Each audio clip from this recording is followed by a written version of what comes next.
수천 년이 지났지만 아직도 풀리지 않는 질문들이 있습니다. 성경을 읽는 누구나 한 번쯤 멈춰 서서 묻게 되는, 그러나 끝내 답을 찾지 못하는 5가지 미스터리. 오늘 그 질문들을 정면으로 마주합니다. 신앙을 가진 사람이라면 누구나 성경을 읽으며 이런 경험을 합니다. 분명히 중요한 이야기인데 왜 이렇게 짧게 기록되어 있을까? 분명 큰 사건인데 왜 더 자세한 설명이 없을까? 그리고 그 짧은 몇 줄의 기록 뒤에 수천 년 동안 풀리지 않는 논쟁이 시작됩니다. 어떤 사람들은 이렇게 말합니다. 성경은 완전하다. 우리가 알아야 할 것은 모두 기록되어 있다. 하지만 또 다른 사람들은 이렇게 반문합니다. 그렇다면 왜 이토록 많은 질문이 남아 있습니까? 왜 학자들은 지금도 논쟁하고 있습니까? 오늘 우리가 다룰 5가지 미스터리는 단순한 호기심의 대상이 아닙니다. 이것들은 성경 해석의 핵심을 건드리는 질문들입니다. 창세기부터 계시록까지 성경 전체를 관통하는 근본적인 물음들입니다. 첫 번째 질문은 창세기 6장에서 시작됩니다. 네피림, 거인족, 하나님의 아들들과 사람의 딸들 사이에서 태어난 존재들. 그들은 과연 누구였습니까? 두 번째 질문은 에녹의 실종입니다. 그는 죽지 않고 하나님께 올려졌다고 기록되어 있습니다. 어떻게 그것이 가능했습니까? 세 번째는 에덴 동산의 위치입니다. 내 강이 흐르는 곳이라고 했는데 지금 지구상 어디에도 그런 곳은 없습니다. 네 번째는 바벨탑입니다. 왜 하나님은 인류의 언어를 흩으셨습니까? 그리고 마지막 5번째, 계시록의 짐승 666. 이 숫자는 무엇을 의미합니까? 이 5가지 질문 앞에서 우리는 겸손해집니다. 그리고 동시에 더 깊이 파고들고 싶은 열망을 느낍니다. 지금부터 시작하는 이야기는 정답을 제시하기 위한 것이 아닙니다. 오히려 질문을 더 깊게 이해하고 그 질문이 우리에게 던지는 의미를 생각해보기 위한 시간입니다. 자, 이제 첫 번째 미스터리로 들어가 보겠습니다. 창세기 6장 1절부터 4절. 성경에서 가장 논란이 많은 구절 중 하나입니다. 사람이 땅 위에 번성하기 시작할 때 그들에게서 딸들이 나니 하나님의 아들들이 사람의 딸들의 아름다움을 보고 자기들이 좋아하는 모든 여자를 아내로 삼았습니다. 그리고 그 결과 네피림이 땅에 있었다고 기록되어 있습니다. 이 짧은 4개의 구절이 지난 2000년 동안 엄청난 논쟁을 불러일으켰습니다. 도대체 하나님의 아들들은 누구입니까? 그리고 네피림은 무엇입니까? 전통적으로 유대교와 초기 기독교는 하나님의 아들들을 타락한 천사로 해석했습니다. 에녹스와 같은 외경들도 이 해석을 지지합니다. 천사들이 인간 여성에게 매료되어 하늘을 떠나 땅으로 내려왔고 그들과 결합하여 거인족 네피림을 낳았다는 것입니다. 이 해석에 따르면 네피림은 반은 천사, 반은 인간인 혼혈 존재입니다. 그들은 보통 인간보다 훨씬 강력하고 거대했습니다. 그리고 그들의 존재 자체가 하나님의 창조 질서를 어지럽히는 일이었습니다. 일부 학자들은 바로 이것이 하나님께서 홍수를 일으키신 이유 중 하나라고 주장합니다. 타락한 천사들의 피가 섞인 인류를 심판하고 노아의 가족을 통해 순수한 혈통을 보존하시려는 계획이었다는 것입니다. 하지만 이 해석에는 큰 문제가 있습니다. 천사가 인간과 결혼하고 자녀를 낳을 수 있습니까? 예수님은 부활한 사람들은 천사와 같아서 장가가지도 않고 시집가지도 않는다고 말씀하셨습니다. 그렇다면 천사에게는 생식 능력이 없는 것이 아닙니까? 여기에서 두 번째 해석이 등장합니다. 하나님의 아들들은 천사가 아니라 경건한 셋의 후손이라는 것입니다. 아담과 하와에게는 가인, 아벨, 그리고 셋이라는 세 아들이 있었습니다. 가인은 아벨을 죽이고 추방당했고 셋의 후손들은 하나님을 경배하는 경건한 혈통이었습니다. 그런데 시간이 흐르면서 셋의 후손들이 가인의 후손인 사람의 딸들과 결혼하기 시작했고 그 결과 영적 타락이 일어났다는 해석입니다. 이 해석은 신학적으로 안전합니다. 천사의 타락이라는 논란 많은 주제를 피할 수 있고 인간 사이의 결혼으로 설명이 가능합니다. 많은 정통 신학자들의 입장을 지지합니다. 그런데 이 해석에도 의문이 남습니다. 그렇다면 네피림은 무엇입니까? 단순히 경건한 혈통과 세속적 혈통이 섞인 결과가 거인족입니까? 왜 성경은 네피림을 특별히 언급합니까? 그리고 민수기 13장에서 이스라엘 정탐꾼들이 가나안 땅에서 네피림의 후손을 봤다고 보고하는데 홍수로 모두 멸망했어야 할 네피림이 어떻게 홍수 이후에도 존재합니까? 세 번째 해석은 하나님의 아들들을 고대 왕들이나 통치자들로 보는 것입니다. 고대 근동 문화에서 왕들은 종종 신의 아들로 불렸습니다.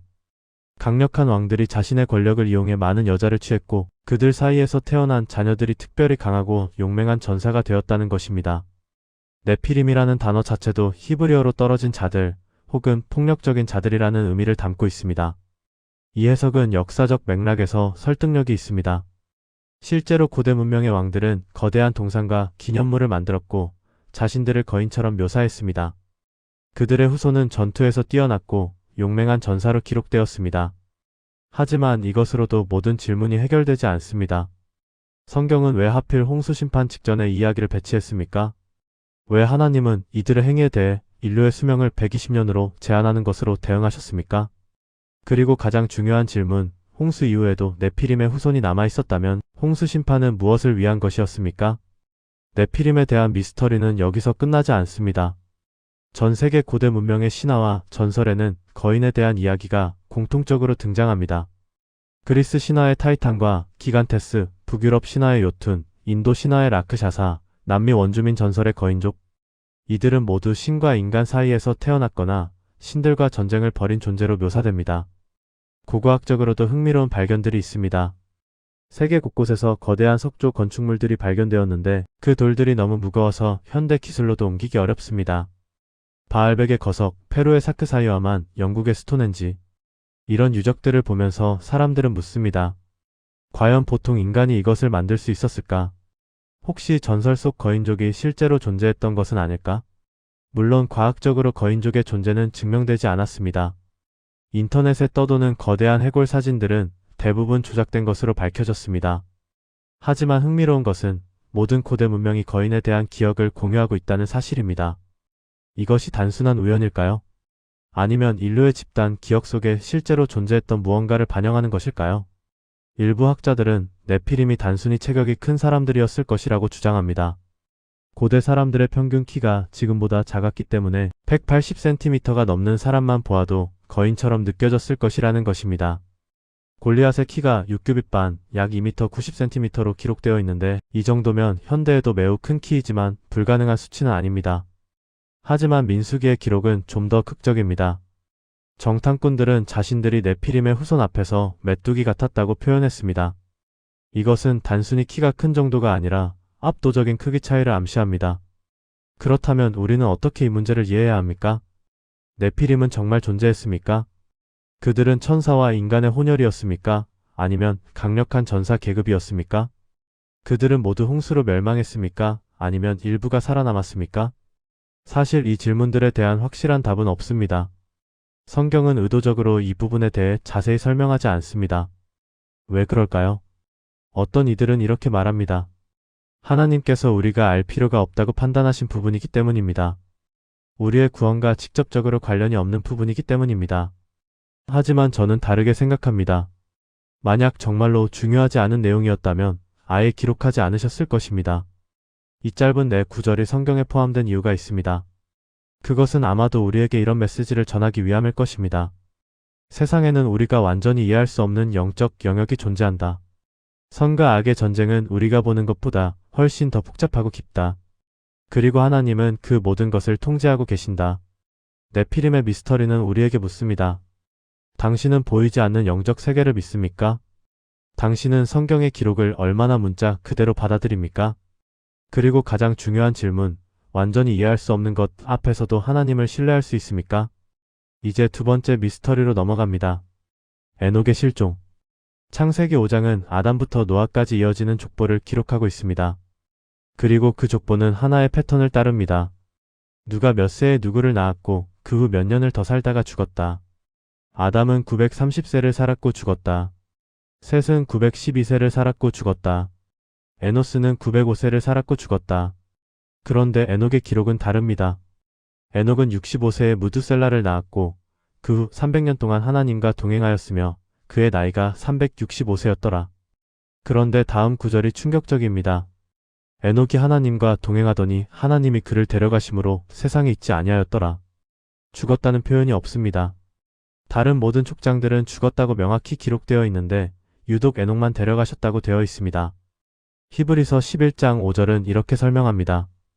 믿음으로 에녹은 죽음을 보지 않고 옮겨졌으니 하나님이 그를 옮기심으로 다시 보이지 아니하였느니라. 에녹은 죽지 않았습니다. 그는 살아있는 상태로 하늘로 올라갔습니다. 어떻게 이런 일이 가능합니까? 그리고 왜 하나님은 그를 미리 데려가셨습니까? 성경에서 죽음을 보지 않고 하늘로 올라간 사람은 단 2명입니다. 에녹과 엘리야. 열왕기하 2장은 엘리야가 회오리 바람을 타고 하늘로 올라간 장면을 극적으로 묘사합니다.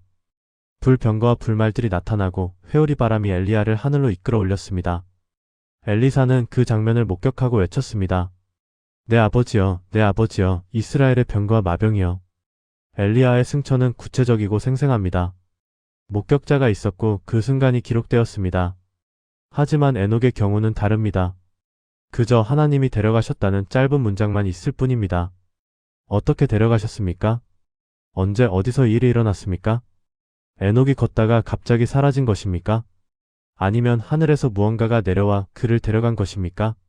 우리는 알 수 없습니다. 하지만 한 가지는 분명합니다. 에녹은 하나님과 동행했습니다. 300년 동안. 이것이 핵심입니다. 하나님과 동행한다는 것은 무엇을 의미합니까? 히브리어 원문에서 이 표현은 매우 친밀한 관계를 암시합니다. 단순히 하나님을 믿는 것이 아니라 하나님과 함께 걷는 것입니다. 매일 매 순간 하나님의 임재 가운데 사는 것입니다. 창세기 5장의 족보를 보면 대부분의 족장들은 900년 가까이 살았습니다. 그런데 에녹은 365세에 옮겨졌습니다. 상대적으로 젊은 나이입니다. 왜 하나님은 그를 일찍 데려가셨습니까? 일부 학자들은 이것이 심판이 아니라 보호였다고 말합니다. 에녹이 살던 시대는 악이 관영한 때였습니다. 곧 하나님의 큰 심판이 임할 것이었습니다. 하나님은 에녹처럼 경건한 사람이 그 악한 세대를 더 이상 보지 않도록 그를 미리 데려가신 것입니다. 이사야서 57장 1절은 이렇게 말합니다. 의인이 죽어도 마음에 두는 자가 없고 자비로운 자들이 거두어감을 당하여도 깨닫는 자가 없도다. 의인은 악한 것을 피하여 거두어감을 당하나니. 에녹의 옮김은 심판 전의 구원이었을 수 있습니다. 그는 홍수를 보지 않았습니다. 네피림의 폭력을 더 이상 겪지 않았습니다. 하나님은 그를 평안한 곳으로 옮기셨습니다. 하지만 또 다른 해석도 있습니다. 에녹의 옮김은 미래를 위한 예표였다는 것입니다. 데살로니가전서 4장은 주님이 재림하실 때 살아있는 성도들이 공중으로 끌어올려질 것이라고 예언합니다. 죽은 자들이 먼저 부활하고 그 다음 살아있는 우리가 그들과 함께 구름 속으로 끌어올려져 주를 영접할 것입니다. 에녹은 이 일의 모형입니다. 그는 죽음을 경험하지 않고 하나님께로 갔습니다. 마지막 때에도 그런 일이 일어날 것입니다. 어떤 사람들은 죽음을 보지 않고 변화되어 주님을 만날 것입니다. 에녹의 이야기가 더욱 흥미로운 이유는 외경인 에녹서 때문입니다. 에녹서는 정경에 포함되지 않았지만 초대 교회에서는 널리 읽혔습니다.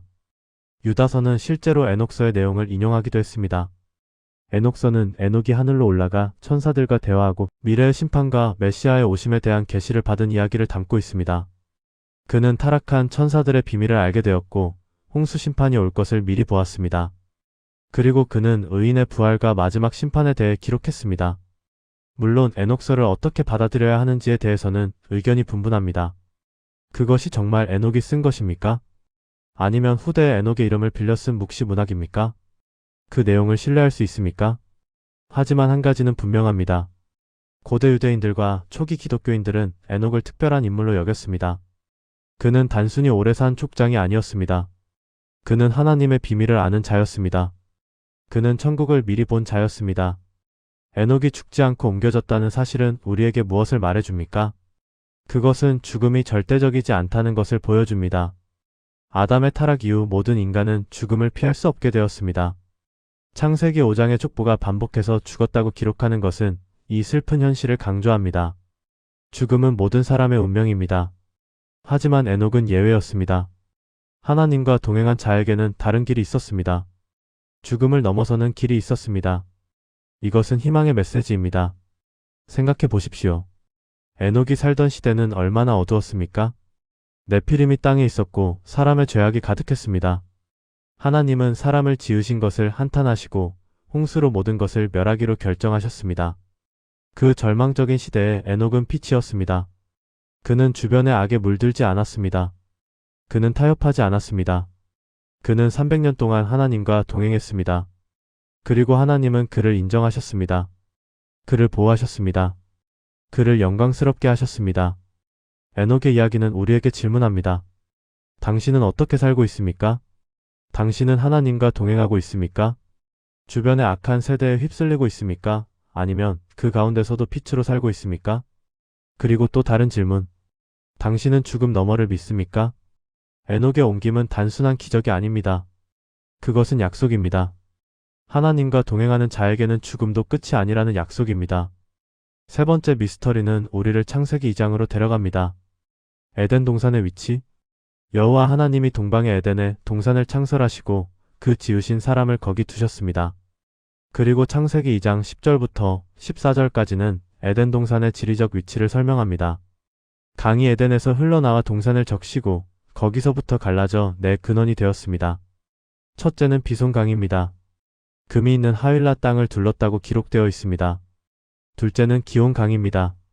구스온 땅을 둘렀다고 되어 있습니다. 셋째는 히데겔강, 즉 티그리스 강입니다. 아수르 동쪽으로 흘렀습니다.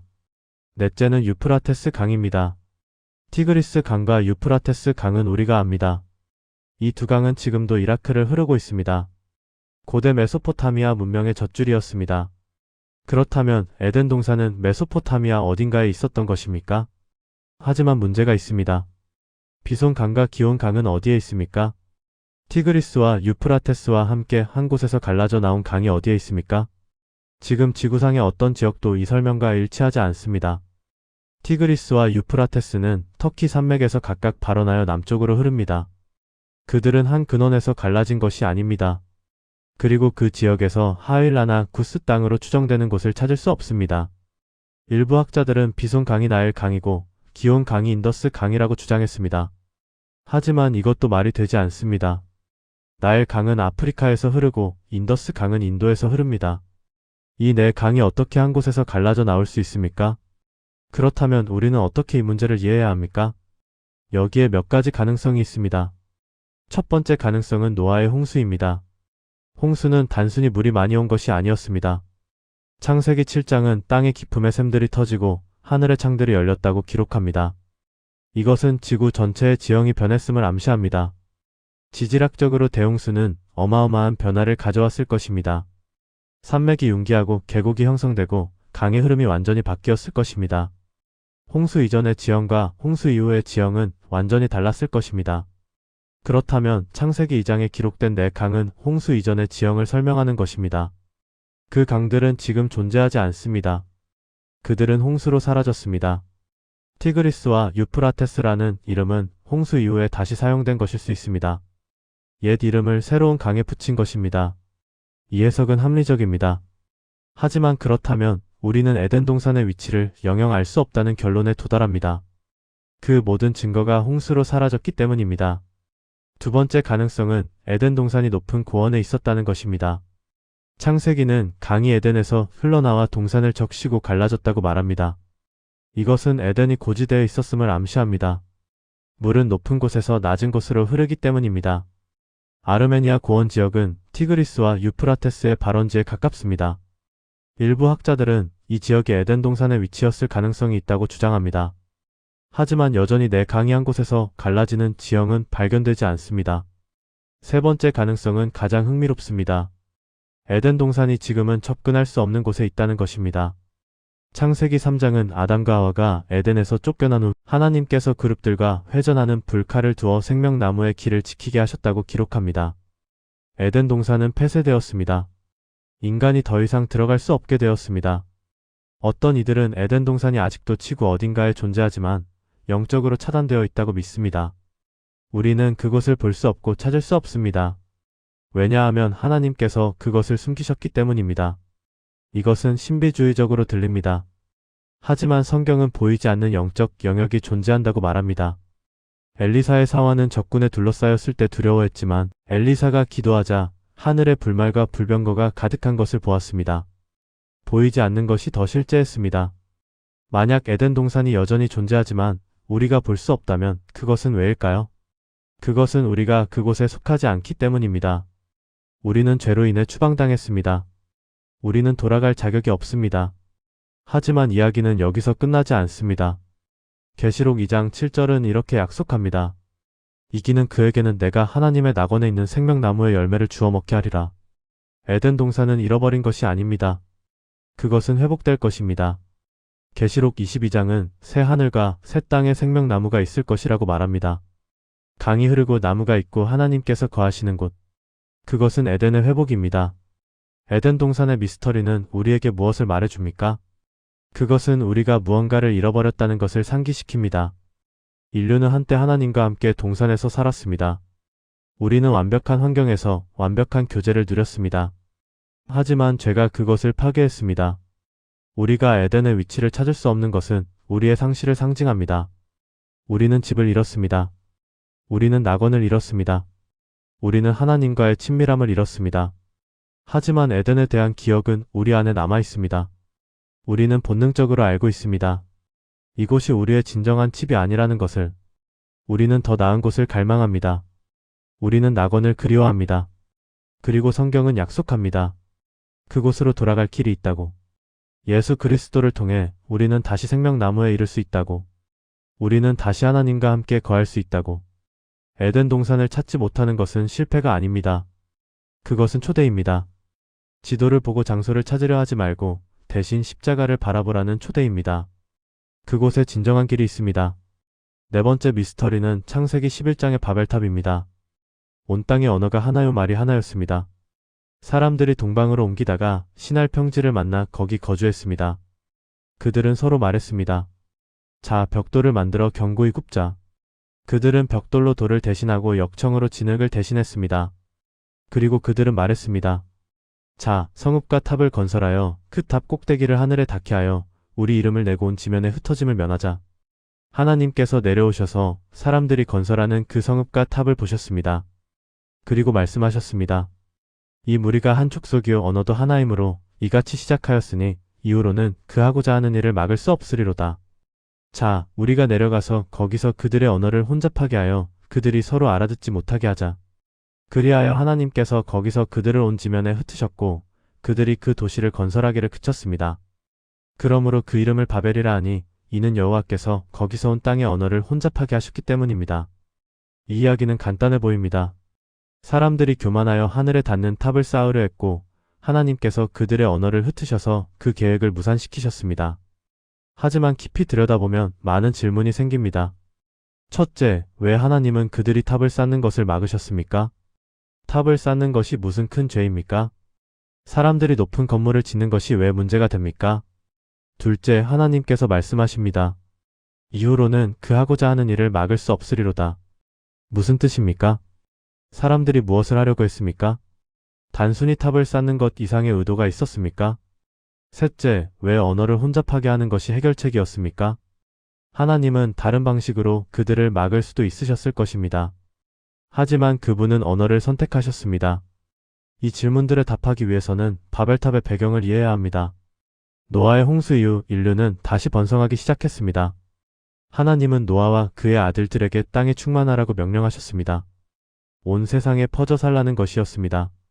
하지만 사람들은 흩어지기를 원하지 않았습니다. 그들은 한 곳에 모여 살기를 원했습니다. 그들은 성읍을 건설하고 탑을 세우고 이름을 내고자 했습니다. 이것은 하나님의 명령에 대한 직접적인 불순종이었습니다. 탑의 목적도 단순하지 않았습니다. 그 탑 꼭대기를 하늘에 닿게 하여. 이것은 문자 그대로 우주에 닿는 탑을 만들겠다는 뜻이 아니었습니다. 그들도 그것이 불가능하다는 것을 알았을 것입니다. 이것은 상징적인 표현이었습니다. 하늘, 즉 신의 영역에 도달하겠다는 선언이었습니다. 고대 메소포타미아의 지구라트를 생각해 보십시오. 지구라트는 거대한 계단식 피라미드 형태의 신전이었습니다. 그 꼭대기에는 신을 위한 방이 있었습니다. 사람들은 지구라트를 통해 하늘과 땅을 연결하려 했습니다.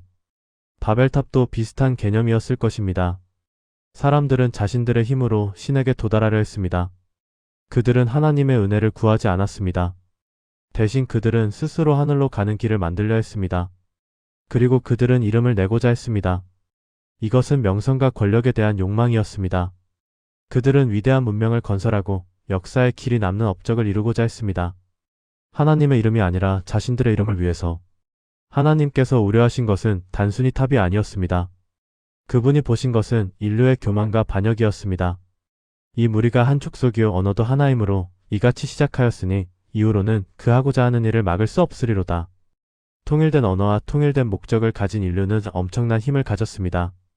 그들은 함께 협력하여 놀라운 일들을 성취할 수 있었습니다. 하지만 그 힘이 하나님을 대적하는 데 사용된다면 그것은 재앙이었습니다. 생각해 보십시오. 인류가 하나로 뭉쳐 하나님을 거부한다면 어떻게 될까요? 그들이 모든 자원을 동원하여 하나님 없는 문명을 건설한다면, 그들이 스스로를 신으로 높인다면, 하나님은 이것을 허락하지 않으셨습니다. 그분은 인류를 사랑하셨기 때문에 개입하셨습니다. 그분은 그들이 스스로를 파괴하도록 내버려 두지 않으셨습니다. 언어를 혼잡하게 하는 것은 완벽한 해결책이었습니다. 갑자기 사람들은 서로 의사소통을 할 수 없게 되었습니다. 협력이 불가능해졌습니다. 그들은 같은 언어를 사용하는 사람들끼리 모여 떠나갔습니다. 그리하여 자연스럽게 온 땅에 흩어지게 되었습니다. 어떤 이들은 이것을 저주로 봅니다. 하나님께서 인류에게 혼란을 주신 것이라고. 하지만 다르게 볼 수도 있습니다. 이것은 은혜였습니다. 하나님은 인류가 더 큰 심판을 받기 전에 그들을 멈추게 하셨습니다. 언어의 다양성은 문화의 다양성을 낳았습니다. 각 민족은 고유한 언어와 문화를 발전시켰습니다. 이것은 인류를 더 풍요롭게 만들었습니다. 만약 모든 사람이 하나의 언어, 하나의 문화만 가졌다면 세상은 얼마나 단조로웠을까요? 그리고 바벨탑의 이야기는 오순절에 역전됩니다. 사도행전 2장에서 성령이 강림하셨을 때 제자들은 각 나라의 언어로 말하기 시작했습니다. 바벨에서 흩어진 언어들이 오순절에 다시 하나가 되었습니다. 하지만 이번에는 교만이 아니라 성령의 능력으로.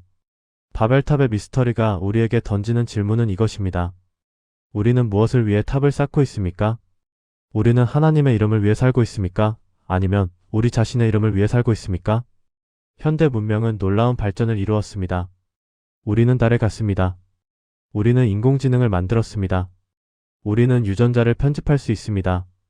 우리의 기술은 날마다 발전합니다. 하지만 우리는 왜 이 모든 것을 합니까? 하나님의 영광을 위해서입니까? 아니면 인간의 영광을 위해서입니까? 우리는 하나님과 협력하고 있습니까? 아니면 하나님 없이 우리만의 낙원을 건설하려 합니까? 바벨탑은 경고입니다. 인간의 교만은 항상 파멸로 이어집니다.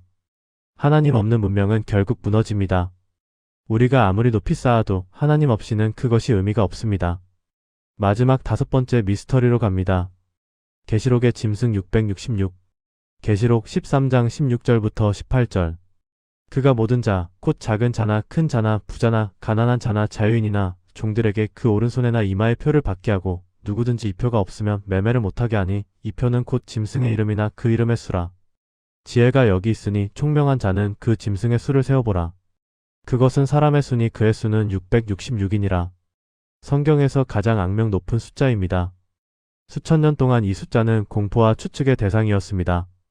사람들은 이 숫자에서 적그리스도를 찾으려 했습니다. 역사의 모든 폭군과 독재자들이 이 숫자와 연결되었습니다. 네로 황제, 히틀러, 스탈린, 무솔리니, 심지어 교황들과 정치 지도자들까지. 사람들은 이름의 철자를 숫자로 바꾸고 계산하여 그 합이 666이 되는 인물을 찾으려 했습니다. 하지만 이 모든 시도는 만족스러운 답을 주지 못했습니다. 왜 그럴까요? 우리가 잘못된 질문을 하고 있기 때문일지도 모릅니다. 먼저 본문을 자세히 살펴봅시다. 표는 오른손이나 이마에 받습니다. 이 표가 없으면 매매를 할 수 없습니다. 이것은 경제적 통제를 의미합니다. 짐승의 체제에 속하지 않으면 사고 팔 수 없습니다. 생존이 불가능합니다. 이 표는 짐승의 이름이거나 그 이름의 수입니다. 그리고 그 수는 666입니다. 본문은 말합니다. 지혜가 여기 있으니 총명한 자는 그 짐승의 수를 세어보라. 이것은 수수께끼입니다. 계시록의 최초 독자들에게는 어떤 의미가 있었을 것입니다. 그들은 이 암호를 이해할 수 있었을 것입니다. 하지만 우리에게는 열쇠가 없습니다. 고대에는 게마트리아라는 방법이 있었습니다. 히브리어와 그리스어는 알파벳이 동시에 숫자를 나타냈습니다. 알파는 1, 베타는 2 식으로. 따라서 모든 이름은 숫자로 계산될 수 있었습니다. 초대 교회 시대에 가장 인기 있던 해석은 네로 황제였습니다. 네로 카이사르를 히브리어로 쓰면 그 숫자 합이 666이 됩니다. 네로는 기독교를 극심하게 박해했던 황제였습니다. 그는 로마 대화제의 책임을 기독교인들에게 돌리고 잔인하게 학살했습니다. 초대 교회에게 네로는 악의 화신이었습니다. 하지만 네로는 서기 68년에 죽었습니다. 그렇다면 계시록의 예언은 이미 성취된 것입니까? 아니면 네로는 미래에 올 첫 그리스도의 모형일 뿐입니까? 어떤 학자들은 666이 특정 인물을 지칭하는 것이 아니라 상징이라고 주장합니다. 성경에서 7은 완전함을 나타냅니다. 하나님은 7일에 창조를 완성하셨습니다. 7은 하나님의 숫자입니다. 6은 7에 미치지 못합니다. 6은 불완전함입니다. 6은 인간의 숫자입니다. 인간은 6일째에 창조되었습니다. 그리고 666은 6이 3번 반복된 것입니다.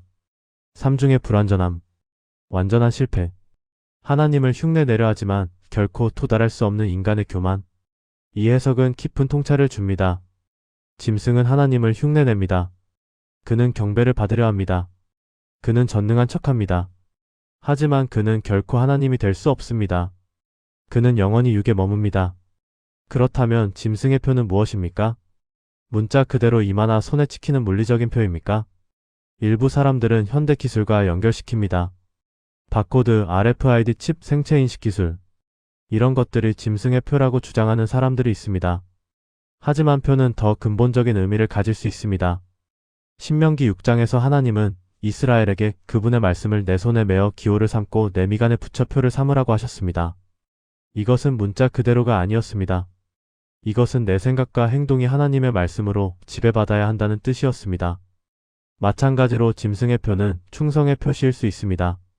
이마는 생각을 나타내고 손은 행동을 나타냅니다. 짐승의 표를 받는다는 것은 그의 체제를 받아들이고 그의 가치관으로 생각하고 그의 명령대로 행동하는 것을 의미할 수 있습니다. 그렇다면 질문은 이것입니다. 당신의 생각과 행동을 지배하는 것은 무엇입니까? 하나님의 말씀입니까? 아니면 세상의 체제입니까? 당신은 누구에게 충성하고 있습니까? 짐승의 표가 없으면 매매를 할 수 없다는 것은 경제적 압박을 의미합니다. 체제에 순응하지 않으면 생존할 수 없습니다. 직장을 잃고 사회에서 배제됩니다. 이것은 먼 미래 이야기가 아닙니다. 역사 속에서 이런 일은 반복되었습니다. 로마 제국에서 황제 숭배를 거부한 기독교인들은 경제적으로 사회적으로 배제당했습니다. 나치 독일에서 히틀러를 경배하지 않은 사람들은 박해받았습니다. 공산주의 국가에서 교회에 다니는 것만으로도 직장을 잃고 교육 기회를 박탈당했습니다. 짐승의 체제는 언제나 같은 방식으로 작동합니다. 순응하지 않으면 벌을 받습니다. 표를 받지 않으면 살아남을 수 없습니다. 그렇다면 우리는 어떻게 해야 합니까? 계시록은 이렇게 말합니다. 성도들의 인내가 여기 있나니 그들은 하나님의 계명과 예수에 대한 믿음을 지키는 자니라. 표를 거부하는 것은 대가를 치릅니다. 그것은 순교를 의미할 수도 있습니다. 하지만 계시록은 약속합니다. 짐승과 그의 우상과 그의 이름의 수를 이기고 벗어난 자들은 하나님 앞에서 노래할 것이라고. 그들은 승리자입니다.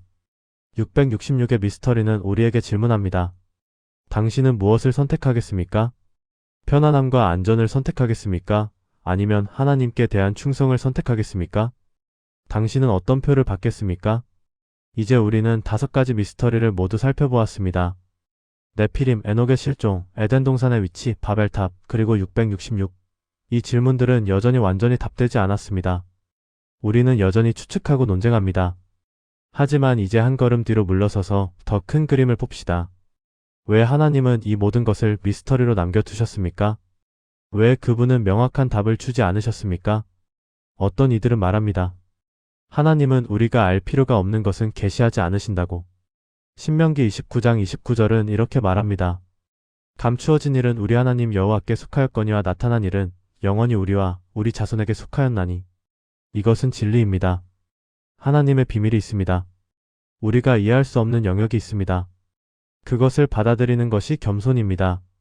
하지만 동시에 성경은 우리에게 찾으라고 말합니다. 두드리라 그러면 열릴 것이라고. 잠언 25장 2절은 이렇게 말합니다.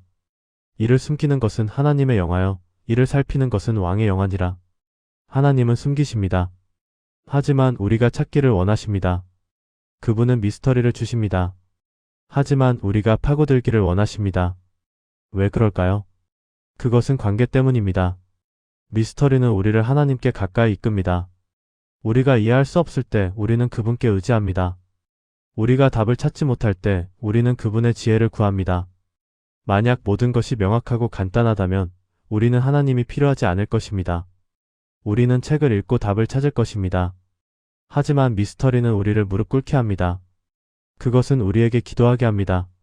그리고 미스터리는 우리에게 믿음을 요구합니다. 히브리서 11장 1절은 말합니다. 믿음은 바라는 것들의 실상이요 보이지 않는 것들의 증거니. 우리는 모든 것을 볼 수 없습니다. 우리는 모든 것을 이해할 수 없습니다. 하지만 우리는 믿습니다. 네피림의 정체를 모르지만 우리는 하나님께서 악을 심판하신다는 것을 압니다. 에녹이 어디로 갔는지 모르지만 우리는 하나님과 동행하는 자가 복되다는 것을 압니다. 에덴 동산의 위치를 모르지만 우리는 언젠가 낙원으로 돌아갈 것을 압니다. 바벨탑의 모든 의미를 모르지만 우리는 교만이 파멸로 이어진다는 것을 압니다.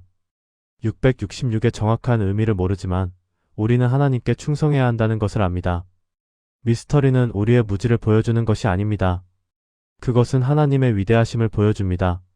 이사야 55장 8절에서 하나님은 말씀하십니다. 내 생각은 너희의 생각과 다르며 내 길은 너희의 길과 다르니라. 하늘이 땅보다 높음 같이 내 길은 너희의 길보다 높으며 내 생각은 너희의 생각보다 높으니라. 우리는 하나님의 생각을 다 이해할 수 없습니다. 우리는 그분의 계획을 다 알 수 없습니다. 그리고 그것은 괜찮습니다. 성경의 미스터리는 오늘도 우리를 부릅니다.